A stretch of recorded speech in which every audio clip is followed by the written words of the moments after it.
right? And now, number 7.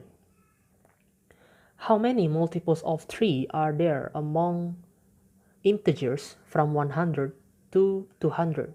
So basically, this just, from 100 to 200, how many the multiplies of 3? So multiplies of 3 between this interval is starting from 102, right? And then ending in 198. So basically, how much number here? So we just actually use the simple arithmetic series that if the initial is 102, then the multiplies of 3 has the difference of 3, right? So 198 is 102 plus n minus 1, 3. So that is 96 equals n minus 1, 3. 32 is n minus 1. So there are 33 numbers that is multiplies of 3 between integers 100 to 200.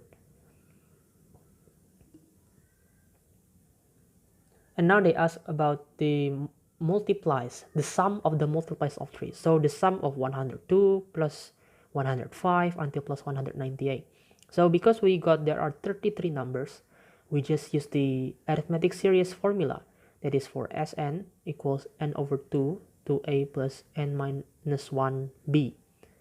Okay, where n is the total, how many numbers there? There are 33 over 2. The initial is 102, so that is 204 plus 32 times 3, right? So if you calculate this, the answer is 4,950. It is the sum. Okay, now let's go to number 8.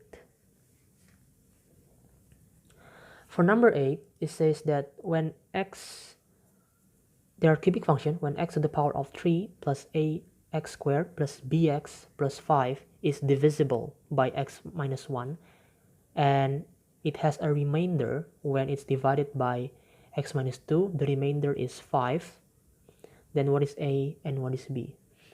Now from this, we just, if you have the function that is divisible by some factor, you can just use like this. So x minus 1, okay, make it equal to 0, so x is 1. When you substitute x to be 1, okay, so x to the power of 3, then become 1 plus a plus b plus 5, that will be equal to 0. So a plus b is minus 6. And now for the case of cubic function, when it's divided by some factor and has a remainder, you make it that way, that x minus 2 is equal to 0.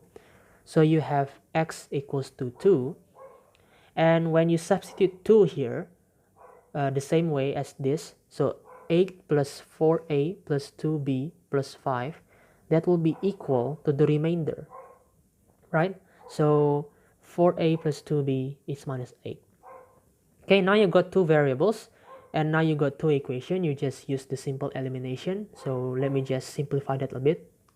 Okay, divided by 2, and a plus b is minus 6. You subtract that, so that is a equals 2.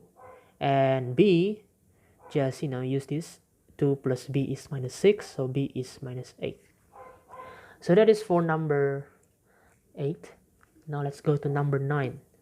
Number 9 is unique because fx is the absolute function of x squared minus 1.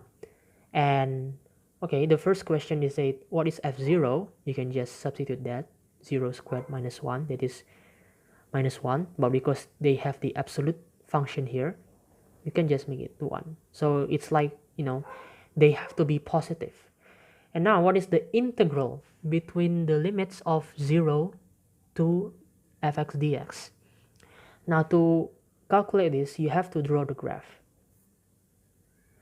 But the graph is quite different because when you have 0, when the x is 0, the fx is 1, right? Not minus 1. So the x is here.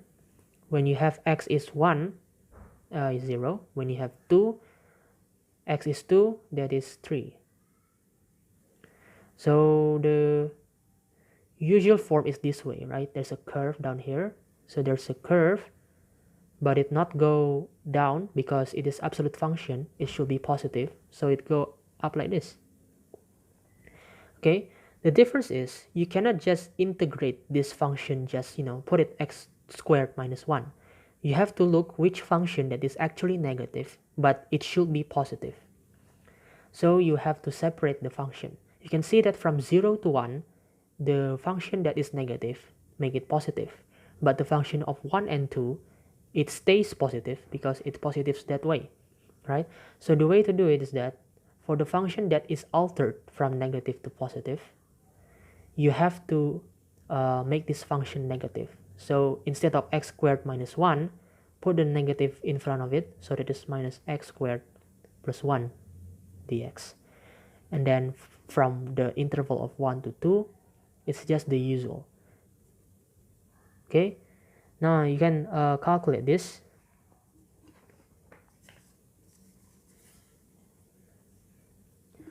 That this is minus 1 over 3 plus x to the power of 3 plus x with the interval of 1 to 0.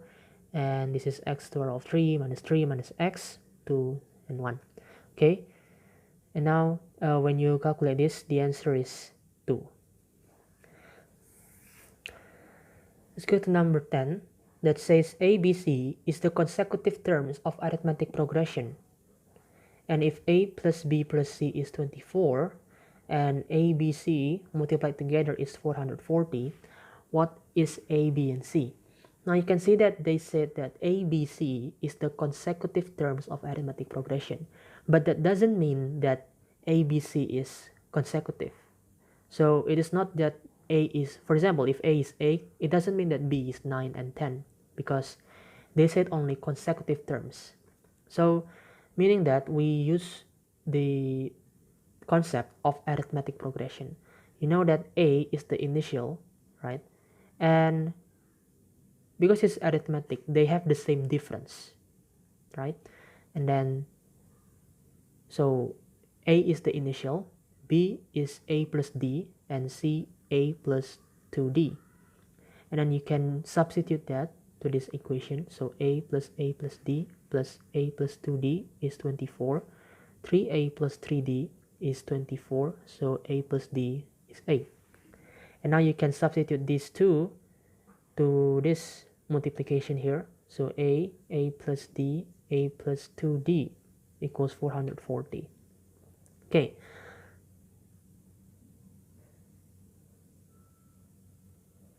From this, you can change the d part into 8 minus a. So that is a.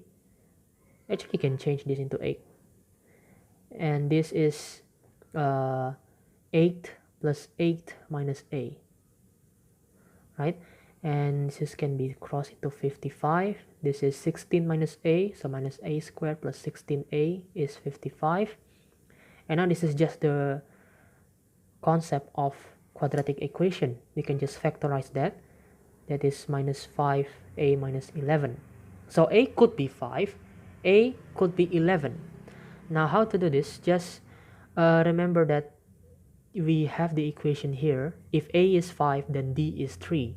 If a is 11, d is minus 3. And now let's see the numbers. This is 5, this is 8, and this is 11. This is 5, this is 8, and this is 11. If you add that, that will become 24. If you multiply that, they become 440. So A is 5, B is 8, and C is 11. Okay, so that is everyone for part 1. And stay tuned for another part.